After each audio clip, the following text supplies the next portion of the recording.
Jusqu'à 9h, Good Morning Business. C'est un phénomène assez spectaculaire en France, le non-coté qui, on le disait, à la cote, c'est-à-dire qui de plus en plus représente une part importante de l'investissement en France. Et nous sommes avec Claire Chabrier, la présidente de France Invest, qui représente tous les métiers du capital investissement. Bonjour. Bonjour. Et donc vous donnez ce chiffre assez spectaculaire, 10 milliards d'euros investis au premier semestre dans le capital investissement en France. Et en plus, avec des acteurs, évidemment il y a tous les fonds, mais des acteurs privés, des particuliers, des family office. Alors là, ils explosent, plus 57% d'investissement de leur part dans le capital risque. Ouais. Pourtant, c'est risqué, le non-coté. Alors, déjà peut-être pour rappeler effectivement le contexte. Donc, on lève sur ce premier semestre, comme vous le disiez, des montants significatifs. C'est 35% de plus que l'année dernière. Ouais. C'est 18,4 milliards levés et 13,6 milliards investis. Dans le capital investissement, vous avez raison, c'est les 10 milliards, mais aussi dans les projets d'infrastructure. Ouais. Et ce qui est à souligner sur nos levées de fonds, donc la bonne nouvelle, c'est qu'on est en croissance, que cette croissance va nous permettre d'accompagner sur les prochaines années tout type de projet de croissance et de développement en France, c'est-à-dire on pense souvent au non-coté pour les start-up et les licornes, puisqu'on en parle beaucoup, mais ce n'est pas que ça, c'est aussi les PME et les ETI des territoires que nous accompagnons. Donc ça va nous permettre à la fois de financer l'innovation, mais aussi les transformations nécessaires pour une économie plus durable. Et ce qu'on observe sur ce premier semestre, c'est effectivement nos souscripteurs. Donc on a des fonds de fonds, des assureurs, mais les particuliers sont aussi une partie de nos souscripteurs et on observe une forte croissance, donc une envie des particuliers, des family office d'y aller. Alors, sur ce premier semestre, ce sont nos deuxièmes souscripteurs et je pense que ça répond simplement à deux préoccupations.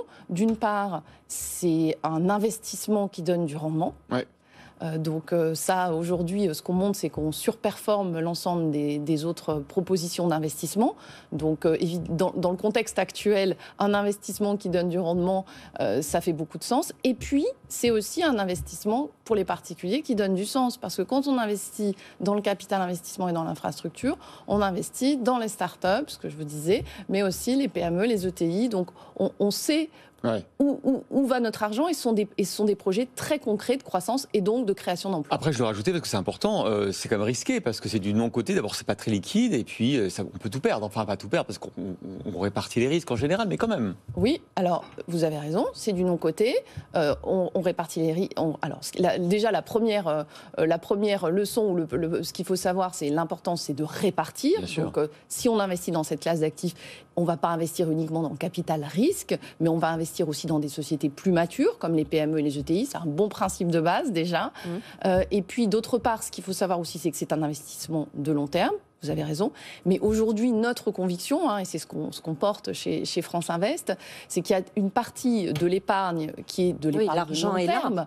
Quand même, quand on regarde l'épargne retraite des Français, c'est pas une épargne qui est liquide.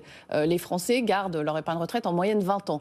Donc clairement, ça fait beaucoup de sens sur des typologies d'épargne comme l'épargne retraite, l'assurance vie ou l'épargne salariale, d'aller vers le capital investissement, puisque ce sont des épargnes de long terme. Alors pour continuer dans cette voie, vous dites qu'il faut lever certaines barrières réglementaires.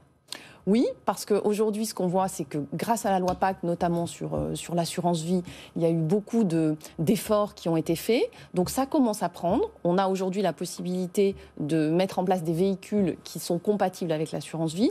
Mais ce qu'on voit, c'est que ça prend du temps. Oui. Il y a beaucoup de sujets réglementaires qui font qu'il n'y a pas de fluidité, une certaine complexité pour faire le lien, en fait, le pont entre cette épargne finalement et cette économie réelle. Et d'ailleurs, c'est un des sujets auxquels on va s'attaquer puisqu'on a des ambitions de lever 10 milliards, de permettre aux particuliers d'investir 10 milliards d'euros par an dans le capital investissement. Est-ce que vous savez comment vous allez articuler votre action et vos investissements avec l'État qui maintenant va mettre de l'argent aussi, il l'a dit, dans les startups, dans les ETI, dans les PME. Comment va se faire cette articulation entre vous ? Oui, alors écoutez, moi j'ai lu le France 2030 évidemment, comme tout le monde, et je suis convaincue que nous sommes une des solutions par rapport aux grandes lignes qui ont été dressées dans France 2030. Parce que comme je vous le disais, les sujets de décarbonation de la société, des sociétés qu'on accompagne et de l'industrie sont au cœur de ce qu'on fait. Les sujets d'énergie renouvelable aussi.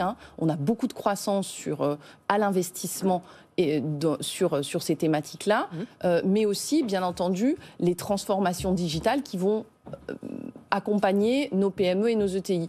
Donc, avec nos pas loin de 30 milliards, et probablement cette année, puisque l'année 2019, on levait 30 milliards et on investissait pas loin de 30 milliards, en un an, finalement, on se dit qu'on a la capacité de faire ce qui est annoncé en 5 ans dans le plan France 2030. Donc, je pense qu'on est une vraie solution pour accompagner justement cette proposition.